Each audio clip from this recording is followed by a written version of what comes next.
Sam Sneed, I discovered Sam, we went out there together, but now Sam has his own situation. And I remember Sam being real close with Dr. Dre and working on some dope records, which is fine, right? It shouldn't be an issue, right? So Suge is trying to, put Sam on Front Street, say he's gay, say this, do this, do this. And he didn't want to do that. And, Tupac figured it was disrespect, and he's gonna show, this is what I mean about when the bully shit goes left and you shouldn't do it, right? He's gonna show, okay, I'm gonna show you that I can do what I want to do. And, you can turn that off. And, and he says he's gonna do what you can do, and then put him in a situation where he's, has to defend, right? And now Tupac's beating Sam Sneed up. And, it wasn't a good situation because Sam Sneed could handle his business, but you're outnumbered. Of course. And you know what was bad too about, Suge's power and having that much money at that time? You got guys that are on the floor that will want to prove themselves. Mm-hmm. And I'm happy they didn't do it with me because you'd have had to. You would have had to do it, and you'd have had to do it sufficiently with a person that has that cardio and was going to handle his business too. Because I already knew where we were at. You know what I'm saying? So God knows what he do though. You know what I'm saying? I was blessed not to be in a situation because Sam's my man. I wasn't there, but when I seen what happened with him and Pac, was definitely wrong in attacking Sam Sneed, then he gets killed. Because let's keep it real. That kind of energy brings about that kind of death. You know what I'm saying? You're not invincible out here. There's people out here that have nothing to live for. Just they have nothing to live for. And they have no question will they're gonna put it on the front street and try to get a brownie point off. So with Sam Sneed incident, he was hands-on himself personally with that? What do you mean hands-on? Tupac. Yeah, Tupac, yeah. Well, what happened was Tupac and the Outlaws, this is what happened. Tupac said, Suge called a meeting, right? And I'm looking at Sam, because I'm seeing what's going on, right? It's like a Mexican standoff, right? But like my mother always said, they know which tree to climb up, right? This was taking place. So one of them asked my boy from Brooklyn who was with me, yo, where you from? And my man, he cutting a blunt. Because at the time we there, Snoop never smoked weed in the blunt. Snoop smoked weed in zigzags when we got there. We brought the blunts in because we from New York. Mm-hmm. Timberlands, Yeah. Mm-hmm. We was on our Borsalino shit out there. And shout out to Borsalino. So, we out there and we walking with an attitude too, like, nobody better not, cause we official, like nobody better not try that shit. That's how we feel. And when they asked my man Kim that, he cutting the blunt with the knife. All with a cut, like ours the real deal. So, and he's a big dude too, he ain't no little dude. So when they asked him where he from, he looked at him and told him where he from with gold fronts in his mouth. They kept it moving. They felt his energy, right? But Sam is more, he's from Pittsburgh. He's got a different energy. We're from New York. We carry that anywhere we go. You can feel it. And when they asked Sam, they said, Suge set him up. Suge said, so we at Death Row, we're gonna have a meeting. He said, this ain't baseball. He's setting it up. He said, this ain't baseball. This ain't 3 strikes. This Death Row. He said to him, you do the video. He's referring to Sam Sneed doing the video in New York. Sam did a video. I think it was the Lady Heroin.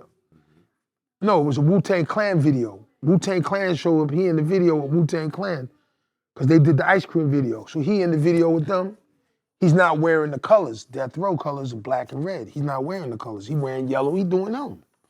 So they took that as a violation. That was one. And the second one was you in the video. No, that wasn't. The second one was how you do a video for Death Row and we pay for it, you have nobody in Death Row in the video. And he said, I invited everybody to the video. And then Suge said, that's one. And then he looked at his team and then he said, how you gonna charge Snoop Dogg $1 million and you on the intro to his album? That's when Tupac hit him. Bow. And then he started getting beat up, you know what I'm saying? But my whole thing is this. So my thing is that, so this wasn't the first time that Tupac was initiating violence. And So he was allowed to do this. Yes, he was. So this was actually a pattern of behavior Yeah. that he was allowed to. So yeah, if you Because remember, this is what Suge is. Well, when Suge is at the death row, we all at the show that night. You know, we all at the show. And Suge says, "If you don't want your Vex video on the video, we in the audience that night." You know, and we could see the energy, how it's going, how it's turning into, right? So he's promoting that kind of energy against the East. But how smart is that? Because if Sam would have went and pressed charges, Pac was out on bail. That's true. He's going straight back to jail. Right. That's true. That night, if he wasn't murdered that night, Yeah. he was going straight back to jail. So it But, seemed like a lot of reckless. but the bad thing about him too was this: he's trying to get off death row because he sold 75 million records and he didn't have no money. So he's trying to get off the death row too. So this is what I say gets crazy, because he fires David Kenner, he gets killed that night. So he fires him because his money's not right. His mother's trying to figure it out. They're trying to figure it out. They're trying to get it together.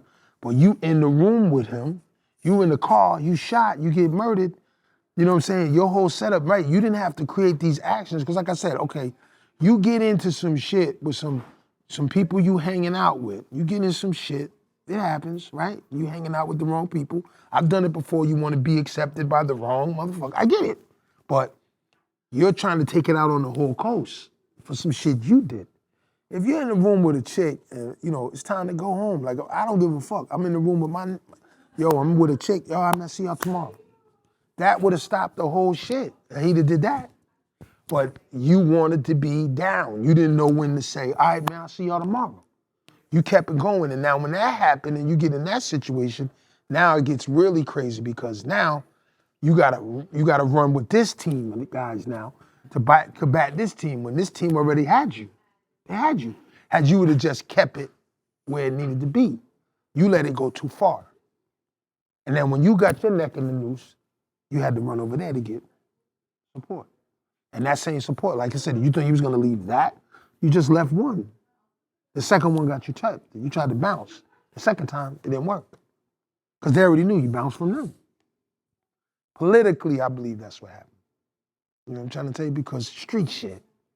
I grew up in the street, and you know, everybody has a different thought pattern on how shit moves, especially when you're spending money. And you got somebody out of jail. You need $1 million to get out of jail for him at that time. $1 million, yeah. You had $1 million bail. You up in Clinton down the Mora. That ain't no joke up there.